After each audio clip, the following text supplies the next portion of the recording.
Hello, Mr. Rini. My name is Javier. I'm a nurse practitioner, and today I want to explain to you your recent diagnosis, which is heart failure with reduced ejection fraction. Feel free to ask any questions along the way. So first off, heart failure. So your heart is a pump, and its job is to pump blood to the rest of the body to supply organs with oxygen and nutrients they need to function properly. However, your recent past medical history of ischemic heart disease and anterior septal myocardial infarction have reduced your heart's ability to pump blood. And we can see this by measuring ejection fraction through an echocardiogram. So ejection fraction is the amount of blood that is pumped out of the heart with each beat. So think of your heart as a cup, and we fill it with water.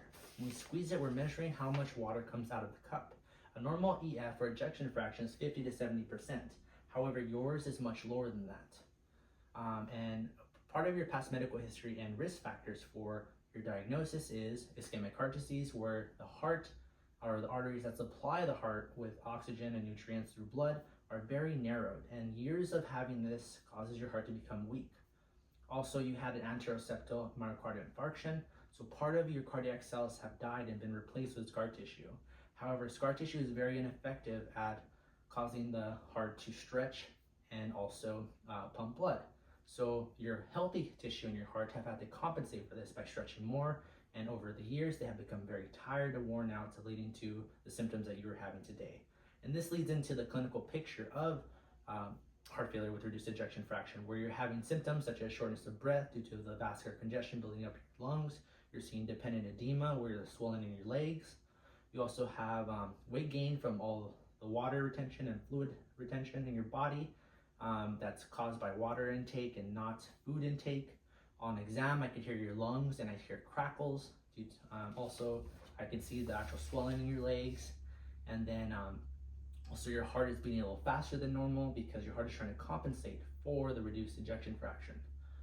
And then on the actual laboratory tests and exams, I could see on the echocardiogram, your ejection fraction is reduced. I see on a chest x-ray, you have fluid in your lungs.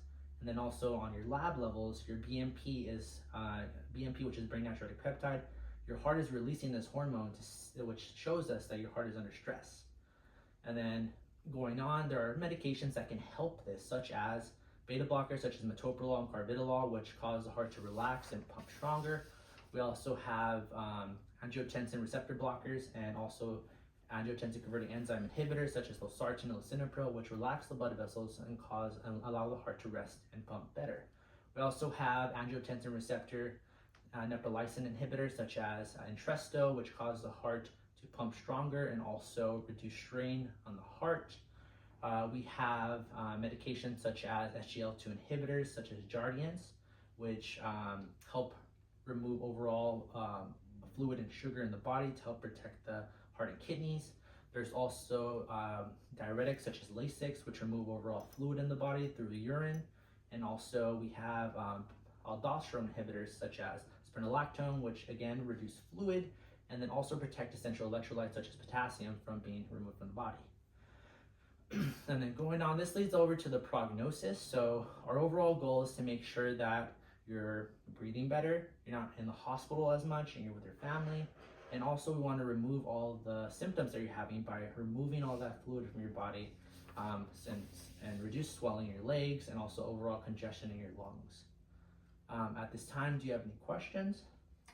Yeah, can you explain ejection fraction again? So yes, ejection fraction is the amount of blood that is pumped out by the heart, and we measure that from an echocardiogram. A normal amount is 50 to 70%.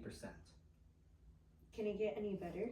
Yes, with the medications, lifestyle changes such as 2-gram sodium diets, and also following up with appointments with us, we're able to monitor and see the improvement with your ejection fraction. Why am I so tired all the time? So your diagnosis of heart failure with reduced ejection fraction is a long-term diagnosis, but again, with this diagnosis, your heart has become weak. So it's not supplying the body with the needed nutrients and oxygen it needs through blood in order to have this energy to begin with. If you follow our medication regimen and everything we're recommending today, this will improve. But why do I need all those medications? So these medications, they work as a team. Although it does seem like a lot of medications, each one has their own specific role. One's relax the blood vessels, one actually removes the fluid from the body, others help the heart pump better and stronger. And when should I call you or go to the hospital? So you should go to the hospital if you're feeling very short of breath and cannot breathe. You should call us if you are gaining maybe 2 to 3 pounds every single week and you don't know why. Also too, if you're feeling, again, shortness of breath. But overall, if you feel like you need to go to the hospital, it's better to be safe than sorry. Thank you. You're welcome.